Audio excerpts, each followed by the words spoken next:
Cosmetics, sari, গহনা দুলহানের জন্য। দুলহানকে যদি জিজ্ঞেস করো তুমি কার জন্য, সে কি বলবে? আমি গহনার জন্য, আমি শাড়ির জন্য, আমি গেইটের জন্য। সে বলবে আমি দুলার জন্য, বরের জন্য, আমি আমার স্বামীর জন্য। ও ফো, বুঝা গেল সিনিয়রের সিনিয়র আছে। এমন যদি বলে তুমি তোমার জন্য এই গহনা, তুমি কার? আমি গহনার। গহনা কার? আমার। এটা হইল? বলবে সব আমার, আমি আমার স্বামীর। ঠিক মুসলমান বলবে এই পৃথিবীর নাজ নেয়ামত এগুলো সব আমার। আর যখন মুসলমানকে জিজ্ঞেস করবে তুমি কার? আমি আমার আল্লাহ। আলহামদুলিল্লাহ, الحمد لله وكفى وسلام على عباده الذين اصطفى أما بعد فأعوذ بالله من الشيطان الرجيم بسم الله الرحمن الرحيم رب المشرق والمغرب لا إله إلا هو فاتخذه وكيلا وقال تعالى والذين آمنوا أشد حبا لله صدق الله مولانا العظيم وقال رسول الله صلى الله تعالى عليه وسلم يا عائشة لي مع الله وقت لا يسعه ملك مقرب ولا نبي مرسل وقال رسول الله صلى الله تعالى عليه وسلم اللهم إني أسألك حبك وحب من يحبك والعمل الذي يبلغني حبك أو كما قال رسول الله صلى الله تعالى عليه وسلم মুআজ্জাজ হাজিরিন, আমি আল্লাহ পাক রব্বুল আলামিনের পবিত্র কালামের দুই জায়গা থেকে অংশ বিশেষ তেলাওয়াত করলাম এবং হযরত রাসূল করিম সাল্লাল্লাহু আলাইহি ওয়াসাল্লামের দুইখানা হাদিস শরীফ পাঠ করলাম। আল্লাহ পাক কোরআন শরীফ এবং হাদিস শরীফের পরিপূর্ণ হেদায়েত আমাদের সকলকে দান করেন। কোরআনে পাক এবং হাদিসে পাকের নূরে আমাদের জীবনকে সুন্দর করার, আলোকিত করার তৌফিক দান করেন। অত্র এলাকায়, বিশেষ করে এই গ্রামে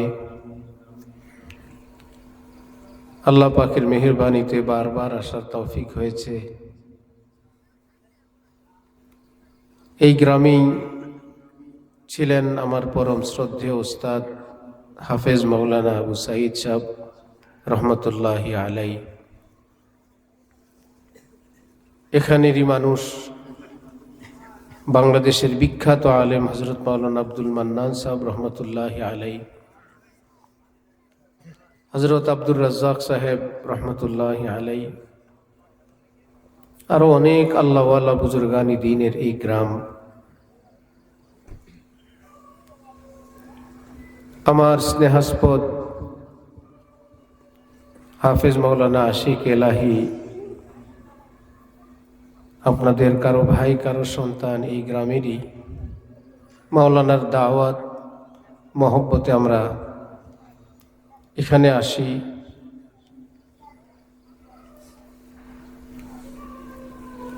ধীরে ধীরে অনেক দিন থেকে আসতে আসতে গ্রাম, অলিগলি, এখানের মানুষ, পরিবেশ,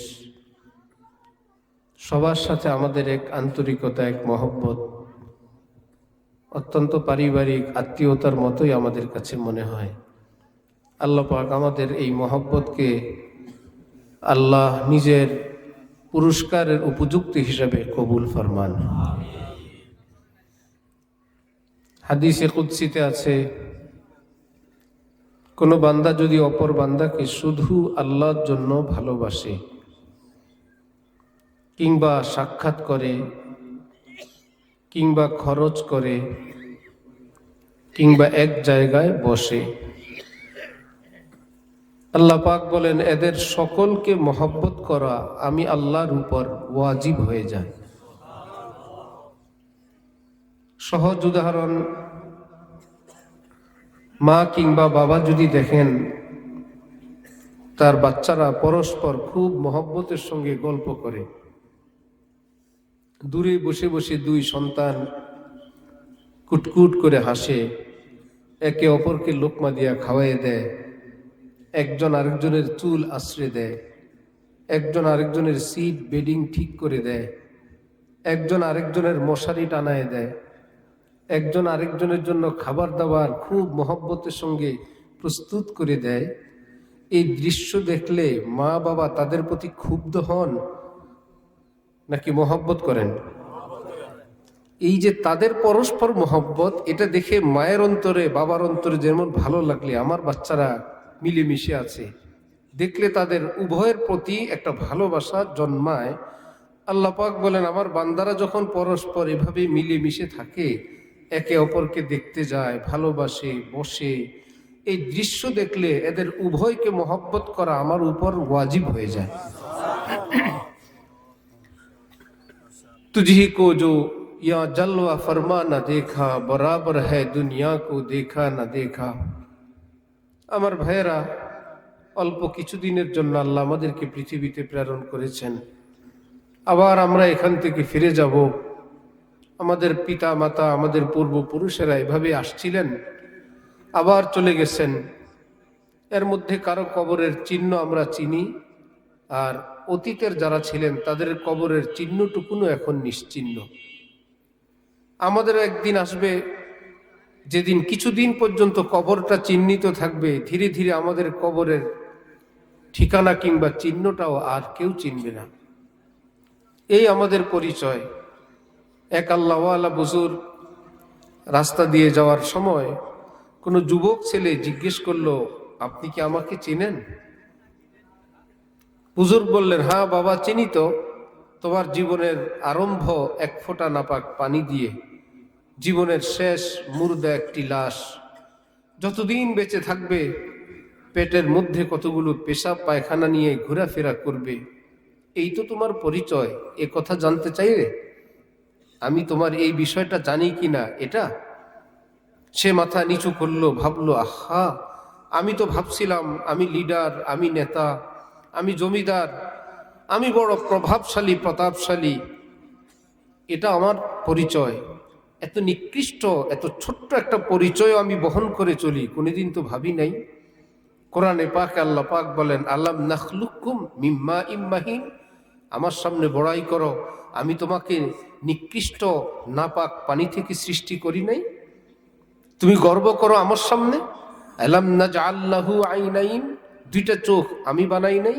ওয়া লিসানান ওয়া শাফাতাইন, এই জিহ্বাই ঠোঁট আমি সৃষ্টি করি নাই? কিসের বাহাদুরি?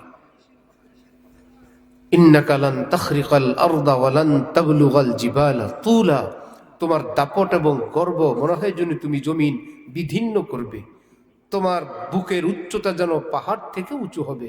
লান তাবলুগা, অসম্ভব। এজন্য আমার ভাই, এই দুনিয়ার বাহাদুরি, বীরত্ব খুবই অল্প সময়ের। এটা আমাদেরকে প্রতিদিন সূর্য আমাদেরকে দেখাইতেই থাকে। দেখলেন কিছুক্ষণ আগে আমি ছিলাম না, আমার এখন উদয় হলো। সকাল লাল সূর্য যখন পূর্ব আকাশে, তখন সূর্যের শিশুকাল, ঠিক দুপুরে সূর্যের যৌবনকাল, বিকেলবেলা বার্ধক্যকাল, একটু পরে সে আবার দেখায়। দেখলেন পৃথিবীকে কাঁপায় আসলাম, উত্তপ্ত করে আসলাম, আমি এখন অস্তিত্বহীন। আপনাদের উপরে যেরকম প্রতিদিন আমার উদয় এবং অস্তের এই যাতায়াত, আপনাদেরকেও এমন করবে। আমার যেমন দশা, আমি যাদের উপর দিয়ে চলি তাদেরও একই দশা, কারো একদিন, কারো 10 দিন। এত সুন্দর ফুল যাকে দেখলে মন কাড়ে, কয়েকদিন পর ফুলের পাপড়িগুলো ঝরে পড়ে গেছে। এত সুন্দর সবুজ শ্যামল সতেজ গাছের পাতা মন আকৃষ্ট করে, কিছুদিন পর আস্তে লাল পাতা ঝরে যায়। এত সুন্দর শিশুর মুখ, দাঁত শূন্য, কিছুদিন পর দাঁত।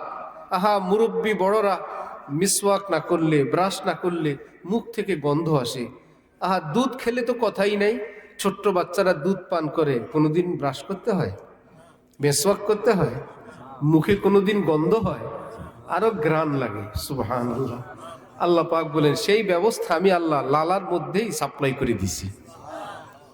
এত সুন্দর লাগে, হাত পা আঙ্গুল দাঁত উঠে ধীরে ধীরে বড় হয়, যৌবন দীপ্ত হয়, সুন্দর হয়। কিছুদিন পর সূর্য বলে আমার দুপুর তোমার যৌবন রাখো, আমারও বিকেল তোমারও এখন যৌবনের পর ধীরে ধীরে বার্ধক্যকালের এখন আগমন। আশাবাস সাগীরা ওয়া আফনাল কবীর কাররুল গাদাতি মাররুল আশি। এই যে সূর্যের উদয় এবং অস্ত যাদের উপর দিয়ে যায়, কেউ নিজেকে আটকে রাখার ক্ষমতায় পৃথিবীর কারো নাই। হাজার সুন্দর ভবন ধীরে ধীরে মূর্ছে যায়, ধীরে ধীরে সে ধ্বংস হয়। এই দৃশ্য দেখার পর আমার শেখ আরে বিল্লাহ হযরত মাওলানা আব্দুল মতিন বিন হুসাইন সাহেব দামাত বারাকাতুহুম বলেন, আমার প্রেম পাগল মন তো চায় কাউকে ভালোবাসি, কাউকে প্রেম উজাড় করে দেই, কিন্তু যাকেই লক্ষ্য করি তার রূপ লাবণ্য সৌন্দর্য সব কিছুই অতি ক্ষণস্থায়ী, সব ঝরে যায়, সব হারিয়ে যায়। আহা, আমি কি করি? হজরত ইব্রাহিম আলাইহিস সালামের গোষ্ঠী লোকেরা মুশরিক ছিল, যাকে পায় তাকেই পূজা করে। হজরতকে খুব চাপাচাপি করলে একদিন খোলা মাটি নিয়ে উনি গেলেন, আচ্ছা এই চাঁদকে খোদা বানানো যায় কিনা? সবাই বলল আবার কি, চাঁদকে খোদা বলবা না তো আবার কি? চাঁদ যখন নাই বললেন কি ব্যাপার, খোদা তো নাই, বন্দা রয়ে গেলাম, খোদা নাই। সূর্যকে দেখায় বললেন সূর্যের ব্যাপারে কি বলো তোমরা? বলল কি পাওয়ার দেখলেন? আবার কি, হাজা রব্বি হাজা আকবার। হ্যাঁ হ্যাঁ হুজুর, হুজুরের মাথা ঠিক হয়ে আসছে, এটাকে রব বলা যায়। হজরত ইব্রাহিম বললেন রাখো। একটু পরে আহা, সূর্য কোথায়? সূর্য ডুবে গেছে। খোদাই যদি ডুবে যায় বান্দাদের কি অবস্থা হবে? না, যারা ডুবে যায় আমি তাকে খোদা মানতে রাজি না। ইন্নী ওয়াজ্জাহতু ওয়াজহিয়া লিল্লাযী ফাতারাস সামাওয়াতি ওয়াল আরদা, যে আসমান জমিনের সৃষ্টিকর্তা মহান আল্লাহ, আমি আমার জীবনকে তার দিকেই ঝুঁকে দিলাম। তিনি হাইয়ু এশকে বা মুরদানা বা আসাদ পায়দার, এশকেরা বা হাইয়ু বা কাইয়ুমদার। আহা, আমিও মরণশীল, যাকে ভালোবাসবো সেও লয়শীল, ক্ষয়শীল, ধ্বংসশীল। তো কি হবে? এক মরা আরেক মরার সঙ্গে যোগ দিলাম। মাটি যোগ মাটি, ফলাফল তো মাটি হবে। আর যদি মাটি যোগ মাওলা হয়, মাটি যোগ আল্লাহ, মাটি যোগ পেয়ারা মাওলা। যেমন বড় পীর জিলানী, খাজা মুঈনুদ্দিন চিশতি, হাকিমুল উম্মত থানবী, মুজাহিদ আজম মাওলানা শামসুল হক ফরিদপুরি, হযরত হাফিজ হুজুর কারি তৈয়ব সাহেব, মুফতি শফি সাহেব, ইমাম রব্বানী গঙ্গোহীরা বুঝছেন এই পৃথিবীর সঙ্গে যোগ দিলে নষ্ট ভ্রষ্ট হব। আর যদি প্রিয় আল্লাহর সঙ্গে যোগ দেই আমি কবরে যাব, ধ্বংস হব না, আমি শেষ হব না। এই জন্য আমার ভাইয়েরা, আসলাম এই পৃথিবীতে আল্লাহকে পাওয়ার জন্য। খাওয়া দাওয়া পড়া এ তো বন্দিগি করার জন্য, শক্তি অর্জনের মাধ্যম। আমরা যে খাওয়া দাওয়া করি, আহা, কাফের মুশরিকরাও খায়, মুমিনও খায়। মুমিন খায় বাঁচার জন্য আর বাঁচে আল্লাহর জন্য। আমরা খাওয়া দাওয়া করি কিসের জন্য? বাঁচার জন্য। ভাই না খেলে অসুস্থ হব। এবার যদি জিজ্ঞেস করে বাঁচেন কেন, বেঁচে থাকেন কেন, বলবে আল্লাহর জন্য। जो जुद भी तुझ बिन न जीने को कहते थे हम, सो उसी आहद को हम वफा कर चले। প্রতিদিন ঘুমানোর সময় তো আল্লাহকে বলি আল্লাহ আপনার জন্য বাঁচি, যদি জীবন দেই আপনার জন্য দিব। আল্লাহুম্মা বিসমিকা আমুতু ওয়া আহইয়া, আয় আল্লাহ এখন আমি মরবো, শর্ত আপনাকে বুকে নিয়ে আমি মরবো। ওয়া আহইয়া, যদি জেগে সকালবেলা উঠি আপনাকে সাথী নিয়েই জাগবো। যেদিন সত্যি মৃত্যু হবে আয় আল্লাহ আপনাকে এই প্রাণে এই মনে নিয়েই মরবো। এর আগে যতদিন জীবিত থাকবো আপনার জন্যই বাঁচবো। তাহলে আমরা খাই বাঁচার জন্য, বাঁচি কিসের জন্য? যেমন বিয়ে বাড়িতে সব সাজ, কসমেটিক্স, শাড়ি, গহনা দুলহানের জন্য। দুলহানকে যদি জিজ্ঞেস করো তুমি কার জন্য, সে কি বলবে? আমি গহনার জন্য, আমি শাড়ির জন্য, আমি গেইটের জন্য। সে বলবে আমি দুলার জন্য, বরের জন্য, আমি আমার স্বামীর জন্য। ও ফো, বুঝা গেল সিনিয়রের সিনিয়র আছে। এমন যদি বলে তুমি তোমার জন্য এই গহনা, তুমি কার? আমি গহনার। গহনা কার? আমার। এটা হইল? বলবে সব আমার, আমি আমার স্বামীর। ঠিক মুসলমান বলবে এই পৃথিবীর নাজ নেয়ামত এগুলো সব আমার। আর যখন মুসলমানকে জিজ্ঞেস করবে তুমি কার? আমি আমার আল্লাহ। क्यों ना हो रोज़े अज़ल से हो चुकी तकसीम कार, मैं हूँ मालिक के लिए और कुल जहां मेरे लिए, সারা পৃথিবী আমার আর আমি মহান আল্লাহর। এই জন্যই তো আমরা মানুষ, অথচ গরু, ছাগল, মহিষ, মুরগি এরাও তো প্রাণী ভাই। একটা প্রাণী আর একটা প্রাণীকে জবাই করো কিভাবে? এটা জুলুম না, অত্যাচার না? রব্বুল আলামিন বললেন না, জুলুম না, এগুলোকে তোমাদের খেদমতের জন্যই সৃষ্টি করলাম, শুধু তার কানে শুনে দাও বিসমিল্লাহি আল্লাহু আকবার। সে যখন শুনবে আমাকে আমার আল্লাহর নামে জবাই করছে, আমার জীবন সার্থক। যেই জন্য আল্লাহ আমাকে বানাইছেন সেই মুমিন আমাকে খাবে, আমার জীবনের কোনো আফসোস নেই। প্রাণী প্রাণীর জন্য কিভাবে জবাই করে? তোমার জন্যই বানাইছি, তুমি খাও বিসমিল্লাহি, কিন্তু মনে রাখবা সব তোমার জন্য বান্দা, তুমি কিন্তু আমার জন্য। আল্লাহ আমাদেরকে আল্লাহর মহব্বতের দৌলত দান করেন। পৃথিবীতে আসলাম, আল্লাহর মহব্বতই অর্জন হইল না। এই জন্য এক বুজুর্গ বলেন, হে আল্লাহ, আসলাম এখানে আর আপনার কোনো প্রেম ভালোবাসা পাইলাম না। এই দুনিয়াতে আসা না আসা একদমই বরাবর। আমাদের দাদা পীর হযরত ওয়ালা করাচি রহমতুল্লাহ আলাইহি বলেন যে बाद मरने के ना वादा कीजिए, कुछ करम तो नकद फरमा दीजिए। আল্লাহ শুনলাম সওয়াব কবরে গেলে পাবো, জান্নাত জান্নাত সেই কিয়ামতের পরে, হিসাব নিকাশের পরে পাওয়া যাবে। আল্লাহ, আমি যে আল্লাহ আপনার জন্য কষ্ট করি, কোরবানি করি, নগদ নগদ কিছু দিবেন না? সবই কেবল বাকি, সবই মরার পরে, অথচ আল্লাহ বলছেন দিবেন। ওই কথাটাকেই তিনি আবেদনের আন্দাজে বললেন, হে আল্লাহ কিছু তো নগদ দেন। আল্লাহ বলেন, নগদ তো আমি দিয়েই দিই। জান্নাত বাকি, জান্নাতের বানানেওয়ালা আল্লাহ, তিনি কি বাকি না নগদ? তিনি বলেন আমি তো নগদ, আমার আদর তো নগদ, আমার শফকত তো নগদ, আমার মায়া তো নগদ। রোজাদার টের পায় পেটে খাবার নাই, বুকে কে জানি আদর করেন, বুকের ভিতরে বড় খুশি লাগে, বড় আনন্দ লাগে, আমি আমার আল্লাহর জন্য রোজা রাখছি। বেরোজগার টের পায় পেটের মধ্যে প্রচুর খাবার, বুকের ভিতরে অশান্তি, কারণ আল্লাহর মায়া আদর থেকে সে মাহরুম। জালালউদ্দিন রুমি মস্তবি শরীফের মধ্যে বলেন, আজলাবে না দিদা সদবুসা রসিদ, মঞ্চে গোয়াম রূহ চে লজ্জত চশীদ। বন্ধুরা, আমি আল্লাহর জন্য শরীয়ত মোতাবেক জীবন যাপন করি, আল্লাহর প্রেমে পড়ি, এক অদৃশ্যের ঠোঁট এসে আমার অন্তরে চুমু দেয়, আমি টের পাই। আজলাবে না দিদা সদবুসা রসিদ, মঞ্চে গোয়াম রূহ চে লজ্জত চশীদ। বন্ধুরা, কিভাবে ব্যক্ত করব? মনে যে কত আনন্দ লাগে, কে জানি আমার মনকে আদর করে। তখন আমি ছেঁড়া চাটার মধ্যে থাকলেও আমাকে রাজা বাদশার চেয়েও শ্রেষ্ঠ ধনী মনে হয়। আমার চাইতে ধনী আর কে আছে? এক আল্লাহওয়ালাকে কেউ জিজ্ঞেস করলেন, কেমন আছেন? আল্লাহ কেমন আছেন মানে? আল্লাহ কি বুকে নিয়ে আছি, আমার চেয়ে শান্তিতে আর কেউ আছে? খোদা দারাম চেগম দারাম, আমার চেয়ে আর সুখে কে আছে? আল্লাহ সাথে আছেন, আর খবর কি, সবচেয়ে ভালো আছি, আমার চাইতে ভালো আর কে আছে? এই জন্য আমার ভাই, এইরকম যদি হইলো কোনো বাড়িতে বিয়ের আয়োজন হইলো, বাজার সদাই হইলো, খাবার দাবার অনুষ্ঠান গেট সবই হইলো, শুধু বিয়ে হইলো না, ভালো লাগবে? আর বললেন যে সামান্য একটু ভয় নেই, আর সবই তো হয়েছে আল্লাহর রহমতে। সবাই বলবে এই খাওয়াও মাটি, এই গেটও মাটি, এই আয়োজন, এই কার্ড, আর কোনোই দাম নাই। কারণ মূল উদ্দেশ্য ছিল বিয়ে। বিয়ে যদি হয়ে যায়, এ যদি মসজিদও হয় তাও ভালো, ঘরের মধ্যে সাক্ষী সম্বন্ধ নিয়ে হয়ে গেছে, কিছুই হয় নাই, আসলটা হয়ে গেছে, আর সব হলো বিয়ে হয় নাই। এই বিয়ে যেরকম আয়োজনটা সবই মাটি। আল্লাহর কসম, এই পৃথিবীতে আসলাম আল্লাহর প্রেম, আল্লাহর ভালোবাসা, আল্লাহর মহব্বত যদি অন্তর অর্জন নাই করতে পারলাম, বিয়ে বাড়িতে বিয়ে না হওয়া ব্যতীত সব যেমন খাওয়া হইলো, পরা হইলো, পোশাক হইলো, কিন্তু আল্লাহকে পেলাম না। আল্লাহর কসম, বিয়ে বাড়িতে বিয়ে না হওয়া যত ব্যর্থতা, এর চাইতে বড় ব্যর্থতা দুনিয়ায় আল্লাহকে না পাওয়া। নামাজ পড়লাম কিন্তু আল্লাহ খুশি হলেন না। আমরা আজকে মিডিয়া যেগুলো মাধ্যম আল্লাহকে পাওয়ার, ওই মাধ্যমের মধ্যেই ডুবে গেছি। রাজনীতি নিয়ে, রাজনীতি যে ঢুকছে, মানব সেবা, জনসেবা, দেশের সেবা। কেন ভাই? যারা ইসলামী রাজনীতি করেন অথবা দুনিয়াবি রাজনীতি করেন, মনে করেন মানব সেবা ও এবাদত। এবাদত করলে কি হবে? আল্লাহকে পাবেন, সেটাই তো। সবই করলেন, আল্লাহকে পেলেন না। রাজনীতি, ইসলামী রাজনীতি করি আল্লাহর খুশির জন্য, কিন্তু ইসলামী রাজনীতি তো করলেন রাজনীতির ফাঁদে এবং ফন্দিতে, কল কারখানায় এবং সব ইত্যাদিতে পড়ে আল্লাহকে পেলেন না। তো কি হইলো? যার জন্য আয়োজন সেটা হইল না। নামাজ পড়ি কার জন্য? আকিমিস সালাতা লিযিকরি। আল্লাহ পাক কোরআনে পাকে বলেন, আরে নামাজ পড়ো আমি আল্লাহর ইয়াদ, আমার ভালোবাসার জন্য। নামাজ যেন তোমাকে আমার মহব্বতের স্তর পর্যন্ত পৌঁছে দিয়ে দেয়।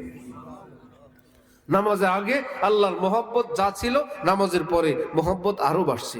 সকালবেলা ঘুম থেকে উঠলে মহব্বত যা ছিল, রাতের বেলা ঘুমাইতে গিয়ে এখন মহব্বত আরো বাড়ছে। 5 ওয়াক্ত নামাজ, হালাল জীবন, কত গুনাহ থেকে পর্দা করলেন, গুনাহ থেকে বেঁচে থাকলেন। আমার শায়েখ বলেন, বান্দা এখন রাতের বেলা ঘুমাইতে গিয়ে বলে যে আল্লাহর জন্য এত কষ্ট করলাম সারাদিন, আল্লাহরে ছাড়া আমি ঘুমাবো না, আমার আল্লাহ কিনে আমি ঘুমাবো। ছোট্ট শিশু যেরকম, যেটা মায়ের পাগল চুপ করে বসে থাকে, যেটা বাবার পাগল রাত 12টা কি 1টা কি 2টা খানাও খাবে না, ঘুমাবেও না, হাজার বললেও আমি বাবার সাথে ঘুমাবো। কি মুশকিল! যেটারে মায়ের হাত দেওয়া লাগে, মায়ের হাত একটা দিতে হয়, সেটা সে জড়ায় ধরে ঘুমাবে। কোনোটার মাথার নিচে দিতে হয়, এই টাচ সে পাইলেই ঘুমাবে। ওফো, যে যার পাগল সে তাকে ব্যতীত ভালো লাগে না। এখন আল্লাহর পাগল বলে আমি আল্লাহরে ছাড়া ঘুমাবো না। কি মুশকিল! আল্লাহ কি দিবে কোত্থেকে? নবীজি বলেন, এক কাজ করো, এভাবে বলো, আল্লাহুম্মা বিসমিকা আমুতু। হে প্রিয় আল্লাহ, তোমাকে তো পাই না, তোমার নামের রুমাল বুকে জড়ায় ঘুমিয়ে গেলাম। তোমারে পাই না, তোমার নাম বুকে জড়ায় ঘুমাইলাম। আল্লাহর কসম, আল্লাহর মোহাব্বত যার জীবনে আছে, তার কিসের ছেঁড়া চাটাই, কিসের ভাঙ্গাচুরা ঘর, কিসের সেলাই করা কাপড়, কিসের ডাল আর ভাত, সে সব কিছুর মধ্যে এত নূর দেখতে পায়। শাহ আব্দুল গনি ফুলপুরি রহমতুল্লাহ আলাই ডাল রুটি ভত্তা খান, হজরতওয়ালা করাচি পাশে বসে আফসোসের ভাবে এই দৃশ্য দেখছিলেন। হজরত শাহ আব্দুল গনি ফুলপুরি হঠাৎ বলে বসলেন, মিয়া আখতার, জানো আমি রুটিতে যখন চাটনি লাগাই খাওয়ার জন্য মুখের কাছে আনি, আমি এক আওয়াজ শুনি, আমার আল্লাহ বলেন কি, নে আব্দুল গনি, প্রিয় মাওলার হাতে খা। আমার আল্লাহর খুশি এবং সন্তুষ্টির কারণে আমার কাছে রুটি চাটনি পৃথিবীর হাজার পোলাও কুরমা বিরিয়ানির চেয়েও ভালো লাগে। এই জন্য মুসলমান খাওয়ার পরে কি দোয়া পড়ে? আলহামদুলিল্লাহিল্লাযী আত'আমানা ওয়া সাকানা ওয়া জাআলানা মুসলিমিন বা মিনাল মুসলিমিন। আয় আল্লাহ, আপনি খাওয়াইছেন, আপনি পিলাইছেন, আয় আল্লাহ এর চাইতে বড় হইলো ওয়া জাআলানা মিনাল মুসলিমিন। আয় আল্লাহ, মুসলমান বানায়, আপনার আপন বানাই আপনি খাওয়াইছেন। বিয়ে বাড়িতে ডেকোরেটরওয়ালাও খায়, খায় না? মাইকওয়ালাও খায়, প্যান্ডেলওয়ালাও খায়। কোথায়? একদম জামাইর স্টেজে বসে, যে আপনি আজকে আপনার উসিলা এত বড় প্যান্ডেল, আপনি দুলামিয়ার প্লেটে খেয়ে যান। ভাই, তিনি একজন বিশিষ্ট মেহমান, এবার খায় যারা দাওয়াতি মেহমান, তারাও খায়। কিন্তু দুলামিয়ার খাওয়ার সাথে কারো কোনো তুলনা আছে? চিপ গেস্ট সেদিন, আহা কত সম্মান, কত তাজ তোয়াজ। আল্লাহর কসম, এই পৃথিবীতে কাফেরও খায়, মুশরিকও খায়, শিয়াল কুকুর পোকা মাকড়রাও খায়, কিন্তু মুসলমানকে আল্লাহ পাক বিয়ে বাড়ির দুলার চেয়ে বেশি ইজ্জতের সঙ্গে দান করেন, যে তুমি খাবা আমার আপন হয়ে। আর রাষ্ট্র প্রেসিডেন্টকে খাবার দেয় রাজস্ব, রাষ্ট্র প্রধানমন্ত্রী, ওসি, ডিসি এবং যাদের জন্য খাবার বরাদ্দ আছে সরকারের পক্ষ থেকে, বাবুর্চি, রান্না টান্না সব। জেলখানায় আসামিদেরকে খাবার কে দেয়? আমেরিকার থেকে আসে না এই দেশ থেকে? একই দেশের খাবার আসামিদেরকেও খাওয়ায়, আর প্রধানমন্ত্রী, মন্ত্রী, সচিব তাদেরকেও খাওয়ায়। তো কি ব্যাপার? একই ভান্ডারের টাকা সবাই খাইলো। বলল কাউকে খাওয়ায় হাতে পায়ে ডান্ডা বেরি, সকালবেলায় ধমকি, বেইজ্জতির সঙ্গে, আর রাজা বাদশাকে খাওয়ায় ইজ্জতের সঙ্গে। আসে এক খাজানা থেকেই। রব্বুল আলামিন বলেন, ওমা মিন দাব্বাতিন ফিল আরদ ইল্লা আলাল্লাহি রিজকুহা। আরে এই পৃথিবীতে যারাই বাস করবে খাওয়ার দিব। কাফের মুশরিককে ধমক দিয়ে দিয়ে খাবো, খা খা থেকে, যা খাবার এখানেই খায় নে, লা খালাকা লাহুম ফিল আখিরা, আখিরাতে কোনো খাওয়ার নাই, এখানেই যা খা। আর ঈমানওয়ালাকে বলবো, বান্দা অল্প একটু এখানে খাও, যা আসল খাবার তো তোমার জন্য আমি জান্নাতে প্রস্তুত করে রাখছি, মেন খাবার তো তোমাকে জান্নাতে দিব।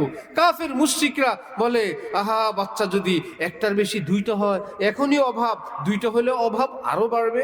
এই যে দেশে যেভাবে ঘর বাড়ি বাড়তেছে, এভাবে ঘর বাড়ি বাড়তে বাড়তে বাড়তে একদিন তো আর ফসলি জমি থাকবে না, আমরা কোত্থেকে খাবো? এগুলো কি ডিউটি আমাদের না আল্লাহর? আল্লাহর ডিউটি নিয়ে আমাদের ভাবনা। রব্বুল আলামিন বলেন ওয়া ইম মিন শাইইন ইল্লা ইনদানা খাযাইনু, এই পৃথিবীতে যত কিছু তোমাদের দরকার সব কিছুর খাজানা আমি আল্লাহর কাছে। ওয়া ইম মিন শাইইন ইল্লা ইনদানা খাযাইনু, সব কিছুর খাজানা আমি আল্লাহর কাছে। এমন কখনো হবে না 30 বছরের ধান 1 বছরই দিয়ে দিছি, রাখবা কই? এই ধানই একটা বিপদ হবে, হবে না? এত বছরের ফসল একবারই দিয়ে দিয়েছেন, আম রাখার জায়গা নাই, খাওয়ার জায়গা নাই, বাজারে বেচা কিনা হয় না, পেয়ারা রাস্তায় রাস্তায় ভরা, আটা গম দিয়ে ভরে গেছে। এমন হয়েছিল কখনো? কি ব্যাপার? আল্লাহ বলেন কেমনে এটা তোমাদের জন্য মুসিবত হবে। মোটামুটি এই দেশ সেই দেশ, এই পাড়া সেই পাড়া, এই জেলা সেই জেলা মিলে এমন একটা সিস্টেম করি, খেয়ে বে এই বছর শেষ, পরের বছর আবার নতুন। এইবার যখন 7 কোটি বাঙালি, 2 মাস অভাব, চৈত্র মাসে অভাব, অমুক মাসে খাবার নাই, এই কেউ আটা খায় না শরমে। আমরা যখন ছোটবেলায় রুটি খাই, ঘরের মধ্যে কঠিন আদেশ ছিল, কোনো ঘর যদি জানে, খবর আছে, আশেপাশের কেউ যদি জানে আমাদের ঘরে সকালবেলা রুটি বানাইছে, মায়ের ঘরের মধ্যে চুপচাপ রুটি খায় বাইর হোক, কারণ বড় লোক ভাত দিয়া নাস্তা খায়। তখন কি নিয়ম ছিল? সকালবেলা ভাত খাবে, এটা বড় লোকের নিয়ম, গরিব মানুষ আটা খায়। এই জন্য আটা খাবে, কারণ চাইলের কম। যেখানে লজিং বাড়িতে ছিলাম, চাল তো দামি, এখন কাউনের চাল দিয়া ভাত খায়। এক বেলা কাউনের চাল, আর এক বেলা ধানের চাল। আহা, কাউনের চাল, বড় লোক মানুষ এত বেলা এই ভাত ধানের চাউল দিয়ে দিতে পারবে না, এক বেলা কাউনের চাউল দেয়। এখন আর সেই দৃশ্য আছে? 7 কোটির বদলা 18 কোটি, 20 কোটি, মাশাআল্লাহ। 12 মাসের কোনো মাসে অভাব আছে? জমিন বাড়ছে নাকি একটু? জমিন বাড়ছে? এ খাবার আসলে কোত্থেকে? আল্লাহ পাক বলেন এগুলো তো আমার কাছে থাকে, আমি আল্লাহ যখন যতটুকুন দরকার সেই সাপ্লাই আমি ব্যবস্থা করে দিয়ে দিই। হুজুর, এই ফার্মের মুরগি আর হাইব্রিড তো বিজ্ঞানীরা বাইর করলো, আল্লাহ দিলেন কই? প্রশ্ন আসে না? আল্লাহ বলেন এইটু এত বড় বেকুব।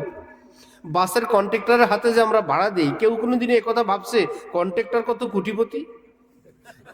ভাবছিল? আল্লাহ, কত মানুষ ব্যাংকে যে বেচারা ক্যাশে বসে, আল্লাহ তাগরে কত মানুষ কত টাকা দেয়, এই লোক তো বহুত কোটিপতি। কেউ মনে করে আরে সে তো চাকরি করে, তার হাতে দেয়, সে জমা দিয়ে দেয়, বিকালে অফিস থেকে যাওয়ার আগে হিসাব বুঝায় খালি হাতে বাইরে চলে যায়। আর বাসের যে সুপারভাইজার কন্ট্রাক্টর, সেই বেচারা যা রাখার চটুক রেখে, বেতন রেখে যা রাখার সব মালিকের কাছে যায়। রব্বুল আলামিন বলেন এইটুকুনো বুঝো না? তুমি তোমার বিজ্ঞানীর প্রশংসা করো, বিজ্ঞানী বিকালবেলা আমার কাছে দিয়ে দিবি। প্রশংসা কি বিজ্ঞানীর না আল্লাহ? বিজ্ঞানীর সৃষ্টিকর্তা আল্লাহ, বিজ্ঞানের মাথা দেনেওয়ালা আল্লাহ, বুদ্ধি দেনেওয়ালা আল্লাহ। কেমিক্যাল বানাইছে বিজ্ঞানী, আল্লাহ বলেন কেমিক্যাল হয় বানাইছে, অমুক গাছে কষ আমি দিছি, অমুক জায়গায় পাউডার আমি দিছি, অমুক মাটিতে এই গ্যাস আমি দিছি, এই সবগুলো একত্রে করার বুদ্ধি আমি সাপ্লাই করে দিছি। সিস্টেমেই এভাবে আমি করব। আল্লাহ আগে 1 বিঘা জমি, মনে করেন 100% জমির মধ্যে ধান হয় 20 মণ। আল্লাহ রে, বিশাল ধান।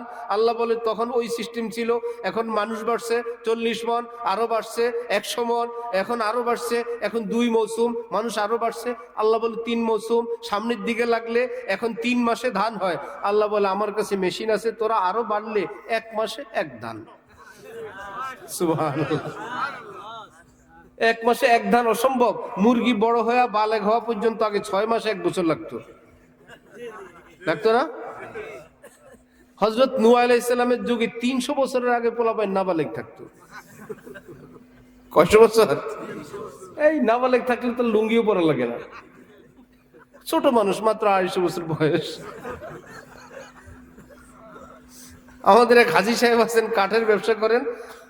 তো কি জানি বার্মাটিক একটা গামারি বললো, গামারি গাছ এটা বিদেশ থেকে আসে, 150 বছর বয়সের আগে এটা আবাত্তি থাকে। 150 বছর বয়স হইলে এটা কাটার সময় হয়, যে গাছটা একটু সার হয়েছে, এখন কাটা যায়। 150 বছর বয়স হয়েছে। রব্বুল আলামিন যদি চান যে বলো 250 বছরের নাবালেগ এখন না, এখন কি 250 বছরে বালেগ হয় না 12 বছরে? এই 10 বছর একটু আগে পরে রাস্তাঘাটে 2টারে ধরে পুলিশ, দুটোটাই পিচ্ছি, বল আমরা 2জন বিয়ে করছি। পিচ্ছি বলে বিয়ে বুঝো? বুঝি না, বিয়ে করে ফেলেছি না বুঝেই। হযরত নূহ আলাইহিস সালামের যুগে কল্পনা করা গেছে 12 বছরে পালাইছে, ছোট্ট শিশু ফিডার খায়, 150 বছরে ল্যাংটা থাকে। আবার এখন 3 মাসের ফসল রব্বুল আলামিন যদি চান, ফার্মের মুরগি যদি 18 দিনে 1.5 কেজি হইতে পারে, 20 দিন 1 মাসে দান হইতে পারে না? রব্বুল আলামিন বলেন, আমার চিন্তা তোরা করো কেন? তোদেরকে দিলাম আমার বন্দিগি করার জন্য, ফাসকুরুনি আযকুরকুম, তোমরা আমার কাজ করো, আমি তোমাদের কাজ করব। তোমরা বন্দিগি করো, আমি রিস্কের ব্যবস্থা করব। তুমি আল্লাহ আল্লাহ বলো, আসমান থেকে আমি আল্লাহ লাব্বাইক লাব্বাইক বলতে থাকবো। ফাসকুরুনি বিল ইতাআত আযকুরুকুম বিল ইনায়াত, আমি যা বলি সেটা মানার মাধ্যমে আমাকে স্মরণ করো। তোমার যা কিছু প্রয়োজন সেটা সাপ্লাইয়ের মাধ্যমে আমি তোমাকে স্মরণ করতেই থাকবো। হযরত আদম আলাইহিস সালাম ছিলেন কয় গজ? 60 গজ। কয় গজ লম্বা? আল্লাহ পাক জানেন না যে আদমের পরে যদি এই বান্দা এই যুগে যদি 60 গজ হয়, বিল্ডিং এর এক এক তালা কয় গজ? 60 গজ হলে তো মাথায় লাগবে, হাত উঠাইব না অল্প একটু করে, আবার একটু ফ্যান লাগবে না, ওদিকে আরো 30 গজ, মোটামুটি 100 গজ দূরত্বে হবে একতলা। বিল্ডিং কপালে আছে? দোতলা হলে 200 গজ। আল্লাহ জানেন সাইজ ছোট না করলে এই পৃথিবীতে বাস করতে পারবে না। ঢাকা শহরের মানুষগুলো যদি একতলায় বিছিয়ে দেয়, দোতলার থেকে বাদ, সবাই একতলায় থাকবেন, ঢাকা শহর গোপালগঞ্জ চলে আসবে। আসবে কিনা?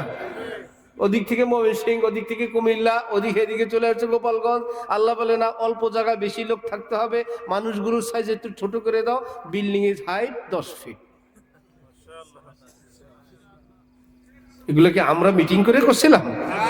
আবার বলে ডিজাইন কিন্তু আদমের। আমাদের ডিজাইন কার ডিজাইন? এমন না যে আদমের নাক পিছনে ছিল, আমাগোটার সামনে, আদমের কান সামনে ছিল, আমাগো একদম সেই ডিজাইন, শুধু একটু হালকা ছোট করে দিয়েছেন সাইজ। এবার যার সাইজ 60 গজ, পেট কি আমাদের মতন 1 প্লেট ভাত খাবে? এক জায়গায় এক বেচারা বিরিয়ানি দিছে 1 প্লেট, সবাই 1 প্লেট। এই বেচারা 1 প্লেট খায় বলে, হ্যাঁ স্যাম্পল পছন্দ হয়েছে, দেন বিরিয়ানি দেন। এবার যারা দিছে তারা তো ভাবছে 1 প্লেট খাইয়ে পেট ভরবে। এই বেচারা বলে, হ্যাঁ স্যাম্পল ভালো হয়েছে, নিয়ে আসেন। এখন হযরত আদমকে এক নাইন্দা দিলে তো 1 লোকমাই শেষ। বলবে ভালোই লাগছে বিরিয়ানি, আর কয় পাতিল আছে নিয়ে আসেন। রব্বুল আলামিন বলে, পেটের সাইজও ছোট, খাবিও কম, উৎপাদনও বেশি। ওয়া ইমিন শাইইন ইল্লা ইনদানা খাযাইনু ওয়া মা নুনাজ্জিলুহু ইল্লা বিকাদারিম মা'লুম, যতটুকুন প্রয়োজন আসমান থেকে আমি আল্লাহ সেটাই নাযিল করে দিই। 1 ছেলে হয়, 2 ছেলে হলে খাবে কোত্থেকে? অতিরিক্ত সন্তানের কারণে কেউ অভাবে আছে এই পৃথিবীর, কেউ দেখাইতে পারবে না, কেউ দেখাইতে পারবে না একজনও। বরং 1টা নিয়ে 2টা নিয়ে বিপদে আছে, এই দৃশ্যের অভাব নেই। বুড়াকালে বলে, তখন তো বুঝি নাই, এখন তো ব্যবস্থাও নেই। ঠিক না? আল্লাহ আমাদেরকে দ্বীনের সহি বুঝ দান করেন।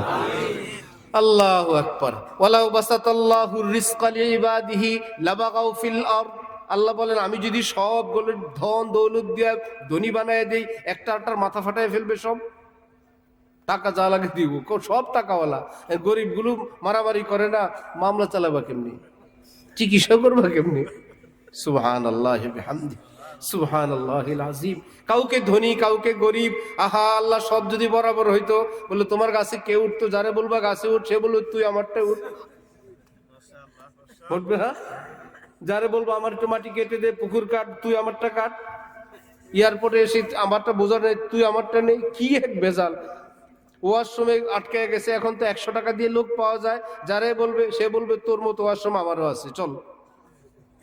এখন তো 100 টাকা দিলে একদম খুশি মনে সাফ করে দিয়ে যায়। এই যে এই সিস্টেম, রব্বুল আলামিন বলেন এটা আমার কুদরতের নিজাম, সুখে শান্তিতে এই পৃথিবীটাকে বসবাস করার উপযোগী রাখার জন্য।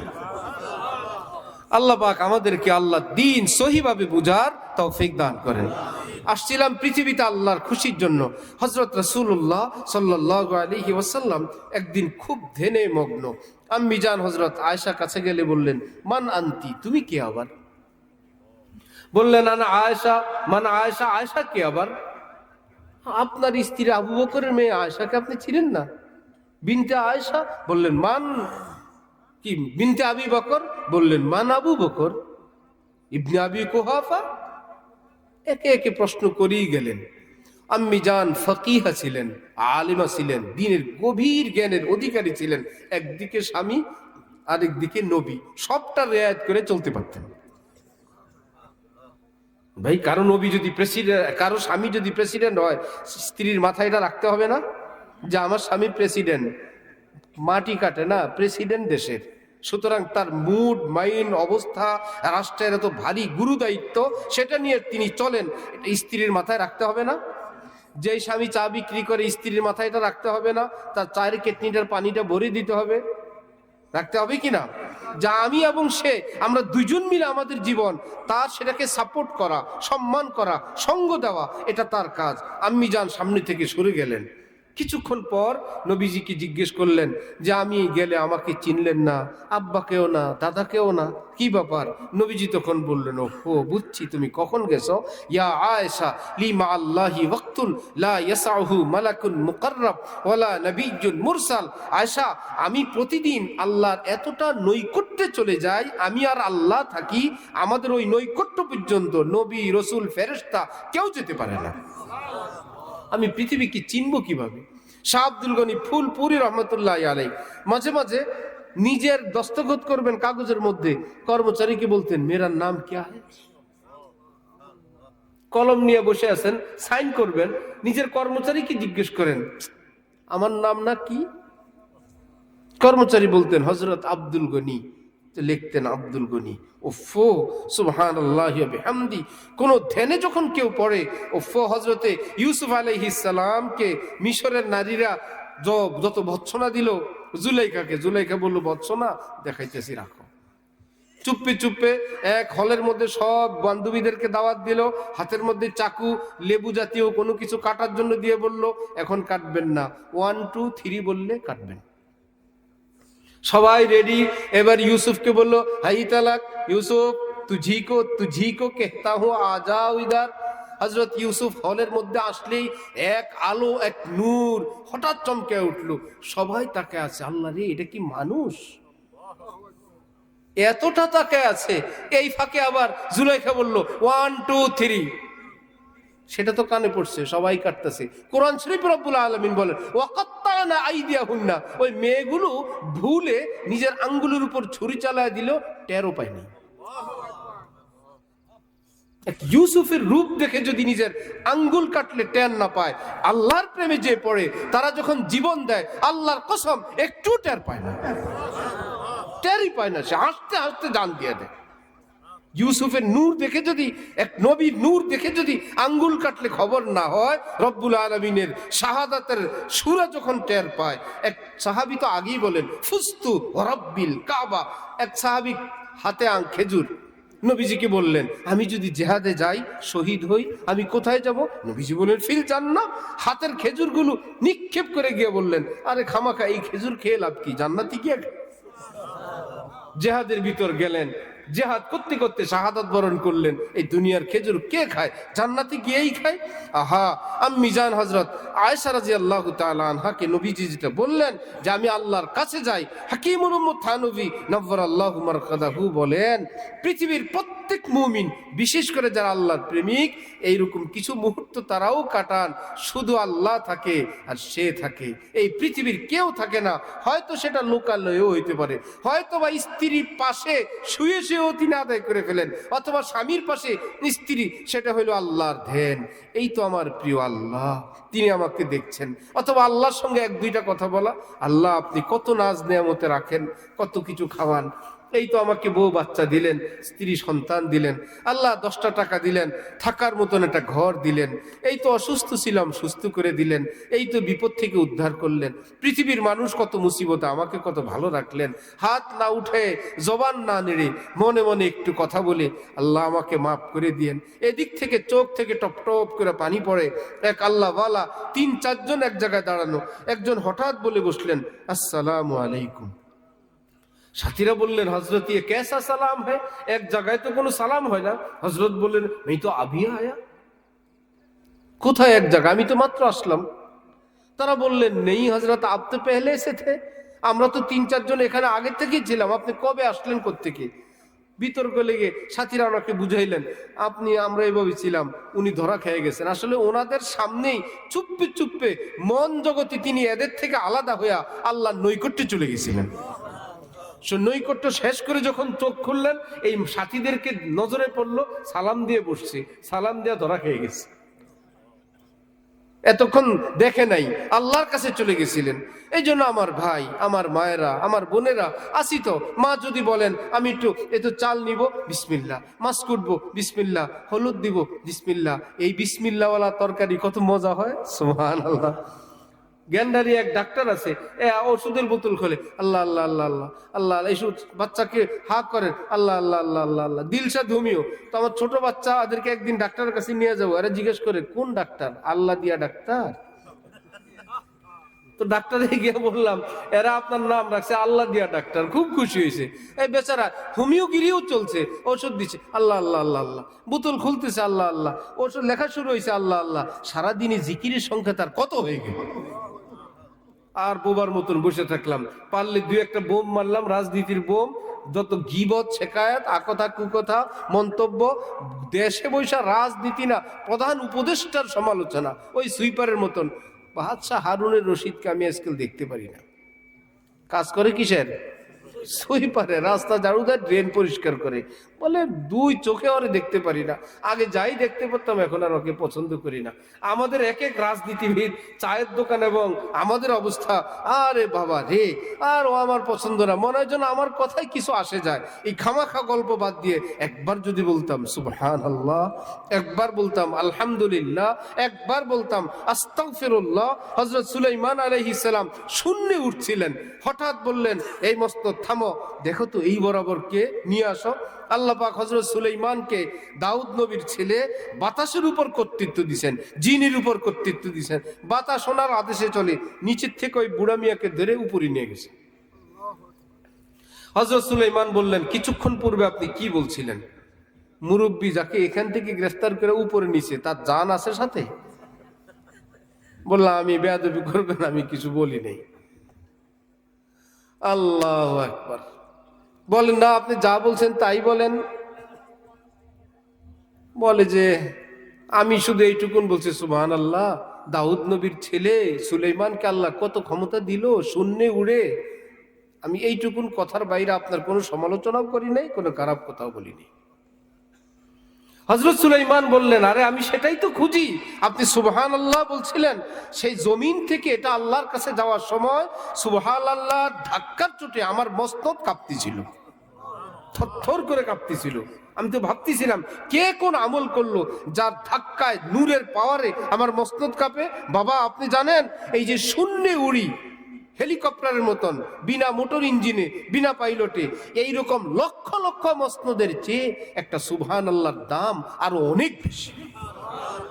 আমি আছি মসনদ নিয়ে, আপনি আছেন সুবহানাল্লাহ নিয়ে। আমার ভাইয়েরা, যেটা কাজ সেটা করা চাই। আল্লাহ পাক আমাদেরকে আল্লাহর মোহাব্বতের নিয়তে আজকে থেকে আমল করার তৌফিক দান করেন। চেষ্টা করবো ইনশাআল্লাহ। নামাজ পড়বো কি ডিউটির জন্য না আল্লাহর মোহাব্বতের জন্য? আল্লাহ এই নামাজের উসিলা যেন আপনার মোহব্বত আমার অন্তরে আরো বৃদ্ধি পায়। আল্লাহ 10 টাকা দান করলাম, যেন আমার অন্তরে আপনার মোহব্বত আরো বাড়ে। আল্লাহ স্ত্রী সন্তানদেরকে আমি দিন শিখাই, আপনি যেন আমার উপর খুশি হন। আল্লাহ তো স্ত্রীর একটু কাজে সহযোগিতা করলাম, আল্লাহ আপনি যেন আমার উপর খুশি হন। আল্লাহ স্ত্রী উজু করে, আমি যায় নামাজ বিছিয়ে দিলাম। অথবা এই শীতের দিন বেচারি আসবে, আমি তওলিয়াটা হাতে দিলাম, তওলিয়া তো সে নিবেই, আমি তো অবসরে বসে আছি, চলো সব সময় তো তুমিই আমাকে দাও, আজকে আমি তোমাকে দিলাম। সেই বেচারি মনে ভাববে আমি খুঁজতে হইতো, নামাজের ওয়াক্ত কম ছিল, আল্লাহ দেখি কি বের হইলে আমার স্বামী আমার গামছা তৌলিয়াও দিলেন, আর ঝটফট করে কখন যায় নামাজ বিছাবো, দেখি তিনি বিছেও রাখছেন। আল্লাহর কসম, হাদিসের মধ্যে আল্লাহ রাসূল সাল্লাল্লাহু আলাইহি ওয়াসাল্লাম বলেন, যতক্ষণ পর্যন্ত কোনো মানুষ অপর বান্দা বান্দির খেদমতে সে থাকে, আল্লাহ পাক ওই বান্দা বান্দির কাজে উপকারে ততক্ষণ পর্যন্ত নিজে মশগুল থাকেন। তুমি আমার বান্দা বান্দির খেদমতে আছো, তোমার খেদমতে আমি আল্লাহ নিজে আছি। সে যেই হোক, ছোট হোক কিংবা বড় হোক। তাহলে যেই কোনো আমল আল্লাহর মোহাব্বত বৃদ্ধির নিয়তে করার চেষ্টা করবো ইনশাআল্লাহ। তখনই দেখবেন জান আসবে। দান করব কি ভাই চাই সেই জন্য, আর যদি না আল্লাহর মোহব্বত বৃদ্ধির জন্য। তখন মনে হবে একটু ভালো একটা নোট দেই, আল্লাহ তো দেখবেন আমার জন্য কোনটা দিলা। সুবহানাল্লাহ। দান করার সময় টাকা পরিষ্কারটা দিতে হয়, কারণ হাদিস শরীফে আছে বান্দা যখন দান করে বান্দার এই দানের টাকা সর্বপ্রথম আল্লাহর হাতে যায়, তারপরে এই গরিবের হাতে যায়, বা যিনি গ্রহণ করেন দ্বিতীয় ধাপে তার হাতে যায়। তাহলে বড়পীর জিলানি কি দিব, খাজা মুঈনুদ্দিন চিশতি কি দিব, কোনো বুজুর্গকে প্রেসিডেন্ট কি দিব? আমরা কি পচা পুরান ছেঁড়া টাকাটা দেই না ভালোটা দিই? বারবার আমার শাইখকে আমি দেখছি, কোনো বাচ্চাকে শিশুকে বা কোনো বুজুর্গকে হাদিয়া দিবেন, হজরতের ভাষায় সাফ টাকা নাই। হজরতের ভাষা, ভাই তোমাদের কাছে সাফ টাকা আছে? যেগুলো আছে এই মাথা থেকে ওই মাথা দেখে বলেন কারো কাছে সাফ পরিষ্কার টাকা আছে? তো দেখা যায় যতটুক তুলনামূলক ফ্রেশ আছে, কোনো সাথীরা চেঞ্জ করে দেয়। হজরত যাকে দিবেন তাকে দেন, বলল টাকা তো টাকা, একটু ফ্রেশ পাইলে সে বেশি খুশি হবে। কচকচা নোটে বেশি খুশি হয় না? দুনিয়ার কাউকে যদি দেই একটু কচকচা টাকা দেই, সে যেন খুশি হয়। আল্লাহর রাস্তা যখন দিব, মসজিদে মাদ্রাসায় পুরান ছেঁড়া অচলটা দিব না সুন্দরটা দিব? কারণ আজকের থেকে আমাদের জীবনে নতুন সবক, আমল করব আমলের জন্য আর সওয়াবের জন্য না। সওয়াব তো বাচ্চা, সওয়াব কি আল্লাহর খুশি হইলো ওয়ারিজওয়ানুম মিনাল্লাহি আকবার। কোরআনে পাকে আল্লাহ পাক বলেন আমার অল্প একটু খুশি 7 আসমান 7 জমিন আমার আরশের চেয়ে অনেক বড়। তাহলে টার্গেট কি সওয়াব হবে না আল্লাহর খুশি? আল্লাহর খুশি, আল্লাহর মোহাব্বত, আল্লাহর কসম সবই হবে, সবকিছুই হবে। আল্লাহ আমাদেরকে দ্বীনের সহি বুঝ দান করেন। কিন্তু আমার ভাই যদি চুপ করে থাকি, পিছনে থাকি, কেউ নাই, তুঝকো মুর্শিদ লে চলেগা দোষ পর, ये तेरा रह रो ख्याले खाम है, राह बर तो बस बता देता है, राह चलना राह रो का কাম है। যে কেউ আমাকে আপনাকে কাঁধে চড়ে একদম জান্নাত পর্যন্ত নিয়ে যাবে, হুজুর ওয়াজ করে বেহেশতে পৌঁছায় দিবে, এই ধারণা ভুল। কেউ বলতে পারবে ভাই ঢাকা এইদিকে, খুলনা এইদিকে, এইদিকে পুকুর, এইদিকে পথ, এইদিকে মসজিদ, এইদিকে মন্দির, এটা আমাকে আপনাকে বলবে পৃথিবীতে, কিন্তু সে পথে চলা আপনার আমার দায়িত্ব। সেখানে হিম্মত করা, পা উঠানো, ইবতেদা করনা है मुश्किल, इंतहा मुश्किल नहीं, কাম কো খুদ কাম পৌঁছা দেতা হয় अंजाम तक। কষ্ট করে একটু যদি আমের চারা লাগাই, কিছুদিন পর আমের আটি থেকে মাশাআল্লাহ গাছ, 1-2 বছর পরে আম। ওই অল্প কষ্ট যদি না করি, আম খাওয়ার আশা অনর্থক। একটু কষ্ট করি, একটু চাষবাস করি, আর বাকিটা তো আল্লাহই করেন। গাছকে আমরা উঠাই না, আল্লাহ উঠান। ফল আল্লাহই দেন, সুন্দর ফুল আল্লাহই দেন, ফসল আল্লাহই দেন। একটু কষ্ট করে শুরুটুকুন, আল্লাহর কসম আমি আপনি কষ্ট করে কেবল আমলটুকুন করা। মনে মনে মাঝে মাঝে হয় আমার যে মন চায় না, আমল করলে কি হবে? আমার হযরতওয়ালা ঢালকানগর আল্লামা শাহ আব্দুল মতিন সাহেব দামাত বারাকাতুহুম বলেন, মনে যদি নাও চায় তাও আমল করো। যদি কোনো অফিসে অফিসার যায়, বেচারা চাকরি করতে মন একদমই চায় না, তারপরেও নিয়ম 10টার মধ্যে যাওয়া যায়, এই কাজ করা করে, একদম অফিসে মন বসে না, মনে চায় না, মনের বিরুদ্ধে জোর করে কাজটা করে, মাসের শেষ মালিক কি তাকে বেতন দিবে না?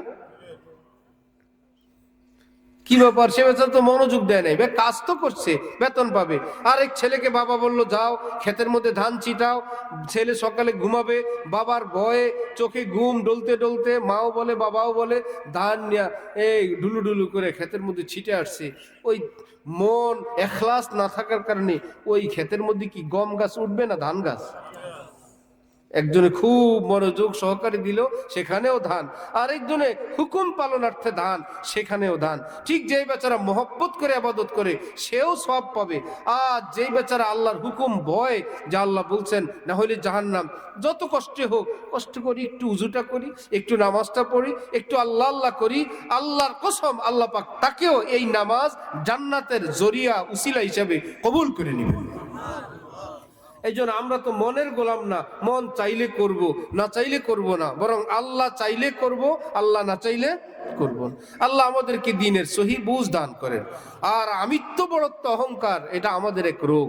আমি বড়, আমি জানি, এটা বড় থেকে বড়, সব মানুষের মধ্যে এই রোগ থাকে। কোনো না কোনো দিক থেকে নিজেকে বড় বানানোর, কোনো না কোনো দিক থেকে নিজের এলেম, নিজের যোগ্যতা, নিজের সিনিয়রিটি ইত্যাদি ইত্যাদি ধরে রাখা, এগুলো কোনো বন্দিগি সুলভ আচরণ না, এগুলো কোনো ভালো মানুষের কাজ না। হযরত সদর সাহেব রহমতুল্লাহ আলাইহি প্রসিদ্ধ কথা, নিজের বড় ছেলে হযরত মাওলানা ওমর সাহেব রহমতুল্লাহ আলাইহি ওনাকে জিজ্ঞেস করতেছেন, বলো তো না, নাকি হযরত রুহুল আমিন সাহেবকে বলতেছিলেন, বলো তো তোমার ভাইয়া বড় না আমি বড়? হযরত মাওলানা রুহুল আমিন সাহেব হুজুর বলেন, বাবা আপনি বড়, ভাইয়া কি বড় হয়? হযরত সদর সাহেব বলতেছিলেন, না আমি বড় না, তোমার ভাইয়া বড়, কারণ আমি কোরআনে পাকের হাফেজ না, তোমার ভাইয়া কোরআনে পাকের হাফেজ। তার সিনায় কোরআনে পাক আছে সে বড়, যার সিনায় কোরআন আছে সে বড়। আমার ভাইয়েরা, আল্লাহ ওয়ালারা ছোট হওয়ার রাস্তা খুঁজতেন, এইভাবে আমি ছোট, ওইভাবে আমি ছোট, শেষমেশ কিছু না পারলে বয়সও বেশি, এই বেশি, সবাই বলে বড়, বলতেন বড়, আমার পাপের বয়সও বড়, এই বয়স কম, পাপের বয়স কম, আমি বুড়া পাপী, আমি সিনিয়র পাপী, সে জুনিয়র পাপী, সুতরাং সে বড়। কোনো না কোনোভাবে কেবল ছোট হওয়ার চেষ্টা করতেন, আর আমরা কোনো না কোনোভাবে কেবল বড় হওয়ার চেষ্টা করি। আমার ভাই, বড় হওয়ার চেষ্টা এটা ভালো লক্ষণ না, এটা ভিতরে অনেক বেশি নূর অর্জনের লক্ষণ না। कुछ हो ना मेरा जिल्लत खारी का सबब है, ये है मेरा एजाज कि मैं कुछ भी नहीं हूँ। আমরা তো লা ইলাহা ইল্লাল্লাহর পার্টি, ইয়্যাকা না'বুদু ওয়া ইয়্যাকা নাস্তাইন পার্টি। আয় আল্লাহ, আমরা সবাই আপনার গোলাম লাগি, আমার আব্বাও আপনার গোলাম, আমার দাদাও গোলাম, ছেলে মেয়েগুলোও গোলাম, আমরা গোলামের গোষ্ঠী গোলাম। এখানে কি বড়ত্বের কথা না ছোটত্বের কথা? প্রতি রাকাতেই তো বলি, আল্লাহ আমি গোলাম হই, আল্লাহ আমরা আপনার গোলাম হই। সেই কথাও যেন আল্লাহ আমাদেরকে স্মরণ রাখার তৌফিক দান করেন। হযরত রাসূলুল্লাহ সাল্লাল্লাহু আলাইহি ওয়াসাল্লাম ইরশাদ করেন, কোন মানুষ যদি কাউকে আগে আগে সালাম দেয়, আগে আগে সালাম দিলেন, এটা তার স্বভাব, এটা তার অভ্যাস, ছোট নাই বড় নাই, সিনিয়র নাই জুনিয়র নাই, আল বাদিউ বিসসালাম বারিউম মিনাল কিবির। আল্লাহ পাক আগে আগে সালাম দেনেওয়ালাকে অহংকার নামক এই বেদি থেকে মুক্তি দান করে দিবেন। সে আগে আগে সালাম দেয়, চেষ্টা করবে ইনশাল্লাহ। তাহলে কি সালাম পাওয়ার অপেক্ষায় থাকবো না আগে দিব? নবীজিকে অপেক্ষায় থাকতেন না আগে দিয়ে দিতেন? কিসের সিনিয়র কিসের জুনিয়র? নবীর চাইতে বড় তো পৃথিবীর কেউ নাই, এক আল্লাহ, আল্লাহর পরেই রাসূলুল্লাহ। তিনি শুধু সালাম দিতে ভালোবাসতেন, পেতে অভ্যস্ত, পেতে তিনি অপেক্ষায় থাকতেন না। এজন্য আমরাও চেষ্টা করব, কি স্বামী কি স্ত্রী, কি বাবা কি সন্তান, কি ছাত্র কি শিক্ষক, আগে আগে সালাম দেওয়ার চেষ্টা করব ইনশাআল্লাহ। আল্লাহ আপনি আমাদেরকে তৌফিক দান করেন। সালাম দিতে কোনো দল নাই, কোনো মত নাই, কোনো ফেরকা নাই, মাযহাব নাই, শুধু একটাই, মুসলমান হইলেই সালাম। চেষ্টা করবো ইনশাআল্লাহ। হ্যাঁ, ভিন নারীকে সালাম দেওয়া নিষেধ, নারীরা ভিন পুরুষকে সালাম দেওয়া নিষেধ। স্কুলে, হাই স্কুল, কলেজে আবার একটু ধর্মীয় যারা চিন্তা করে তারা আবার ভালো করে শিখিয়ে দেন, অনেক মা বাবা ভুলই শিখিয়ে দেন, সবাইকে সালাম দিবা। কলেজের মেয়ে, হাই স্কুলের মেয়ে যদি যাওয়ার সময় আরেকজনকে সালাম দেয়, এই সালাম না, এটা গুনাহ। আপনি রাস্তা পার হয়ে যাবেন, আপনার আওয়াজটাও আপনি যত না শুনে পারেন। অনেক সময় মেয়েরা সালাম দিয়ে বসে, মনে করে সালাম দেওয়া আদব, এটা আমাদের বংশীয় পরিচয়, আমরা অমুক বাড়ির মেয়ে, আমরা সালাম দেই। মেয়ে মানুষ সব পর পুরুষকে সালাম দিবে না, হ্যাঁ সালাম দিবে বাবাকে, চাচাকে, মামাকে, ভাইয়াকে, দাদাকে, নানাকে। যাদের সঙ্গে পর্দা নাই তাদেরকে সালাম দিবে, যাদের সঙ্গে পর্দা তাদেরকে কি দিবে না, সালামও দিবে না। আল্লাহ আমাদেরকে দ্বীনের সহি বুঝ দান করেন। এখন তো যে সমস্ত মানুষরা জানে না, তারাও জানার ভান করে। এক আলেম বলছেন যে কোনো হুজুর কারো বাড়িতে গেছেন দাওয়াত খাওয়ার জন্য, জিজ্ঞেস করছেন আপনি কি নামাজ পড়েন? পড়ি। আজকে ফজর পড়ছেন? পড়ছি। ফজরের নামাজ কয় রাকাত? 8 রাকাত। তাহলে হুজুরের কি আইডিয়া হয়েছে, আজকে তো না, জীবনেও ফজর পড়ে নাই। হুজুর বললো বেনামাজির বাসায় দাওয়াত খাই না।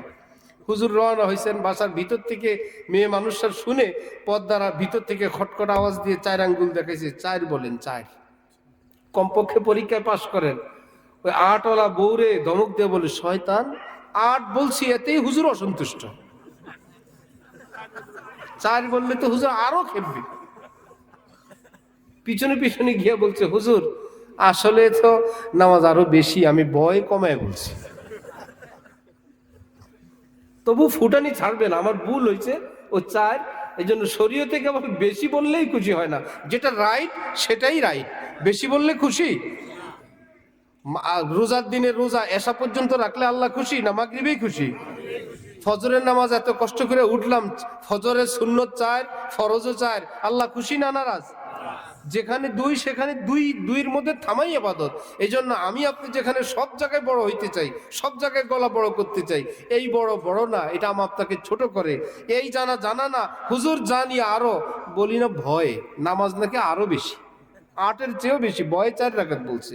এই জন্য এই মূর্খতা বর্জন করা চাই, এলমে দ্বীনের সামনে মাথা ঝুঁকানো চাই, আলেমী দ্বীন ওলামায়ে কেরাম থেকে দিন নেওয়া চাই। যত বড় বড় আলেম এই গ্রামে ছিলেন, যত সুফি আল্লাহ ওয়ালারা এই গ্রামে ছিলেন, এই গ্রামবাসী এলাকাবাসী যদি কদর করত, এই গ্রামের চেহারা এখন আর অনেক উজ্জ্বল হইতো, অনেক আলেমী দ্বীন হইতো, পদ্মা পশিদা এবং দিনদারির অবস্থা আরো থাকতো। যতটুকু আছে সেটা তাদের রুহানি সেই তাওয়াজ্জু, সেই নজরের বরকতেই আছে। আল্লাহ আমাদেরকে নিজেদের সব ভুল বিচ্যুতি থেকে ঊর্ধ্বে উঠে আল্লাহ দ্বীনকে কবুল করার তৌফিক দান করেন।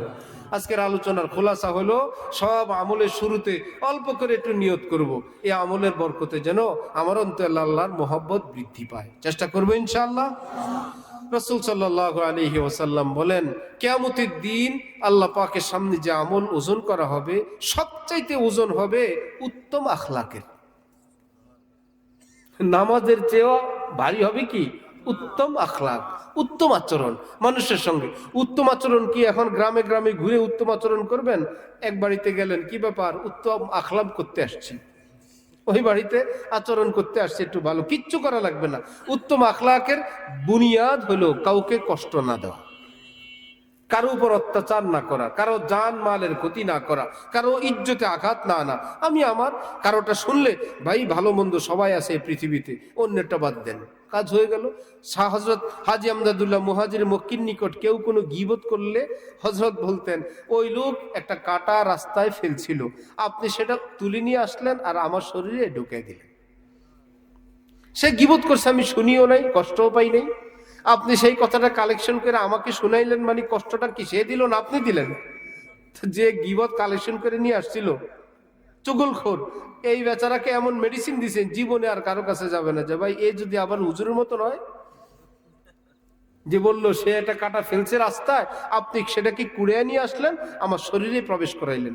সুতরাং এইরকম কেউ যদি আমার আপনার কাছে অন্যের কোনো এরকম তথ্য নিয়ে আসে, বললেন যে ভাই তিনি কি আপনাকে পাঠাইছেন বলার জন্য? না, কেন বললেন আপনি? ভাই সেই বেচারা স্বাধীন, ভুল বিচ্যুতি যাই করছে, আমাদের দুইজনে একটা তিক্ততা আপনি সৃষ্টি করলেন, একটা দূরত্ব সৃষ্টি করলেন। হযরত থানবীর এখানে, হাজী সাহেবের এখানে কোনো গীবত শোনা হইতো না, যদি কেউ করেই ফেলতো, যে থামানোর আগেই করেই ফেলছেন। এখন ফেরেশতারা লিখবে না, এই গীবত করলো, হুজুর শুনলেন, এখন কি হবে? হাজী সাহেব বলে দিতেন, ও আদমি এসা নেই হ্যায়, ডাইরেক্ট বলে দিতেন, আপনি যার ব্যাপারে বলছেন সেই ব্যক্তি এমন না, যা ইচ্ছা তাই হোক, আগে এটা বলে দিতেন। কি উদ্দেশ্য? আমার এই কথা এখন ফেরেশতারা লিখবে, আমি যে শুনছি সেটাও লিখবে, আমি যে এটার প্রতিবাদ করছি ফেরেশতারা এটাও লিখবে, এই বলে ওই লোককে উঠাই দিতেন, যা তুই আমার আমল নামায় কিছু লেখাইছিলি, আমি ওটা কিছু লেখাই দিলাম। তার মানে কত সতর্ক ছিলেন। আল্লাহ আমাদেরকে আল্লাহ দ্বীনের সহি বুঝ দান করেন। মা বোনরা অনেকে শুনেন, মা বোনদের জবান হেফাজত মূল কাজ। জাত তার ব্যাপারে নিজের ভাই বোন, মা বাপ, শাশুড়ি, ননদ, দেবর ইত্যাদি ইত্যাদি, কি লাভ? বলে কোনো লাভ নাই। দ্বিতীয় হলো লানত।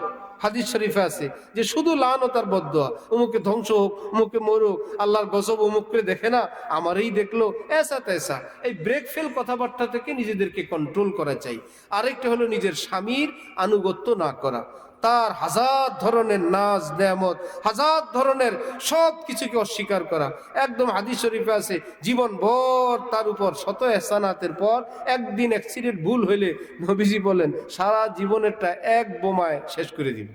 যে এই ঘরে সাদা পাইলে পান নাই, পান পাইলে সাদা নাই, সাদা থাকলে চুন নাই, চুন থাকলে সুপারি নাই, পান চুন সুপারি সাদা, এই বিয়ের পরে এই ঘরে জীবনে একত্রে পাইনি, সারা বছর নিয়মিত খায়, একদিন সাদা আনতে ভুলে গেছে, বললে এটা তো নিয়মই, এই ঘরে একটা থাকলে আরেকটা থাকে না। এতটা নিজেদেরকে অকৃতজ্ঞ এবং নাশুকরা বানানো না চাই যে আল্লাহ হাজার রাখছেন, এই স্বামী আমার অভিভাবক, তিনি আমার রুটি রুজির ব্যবস্থা করেন, আমার পোশাক তিনিই কিনে দেন, তার ঘরের চালের নিচে আমি থাকি, তিনি আমার সব দেখাশোনা করেন, তার সম্মান তার ইজ্জত এটা আমার কর্তব্য। যে স্ত্রীর মধ্যে শুকুর গুজারি থাকবে, পাশাপাশি পর্দা পশিদা নামাজ থাকবে, রোজা থাকবে।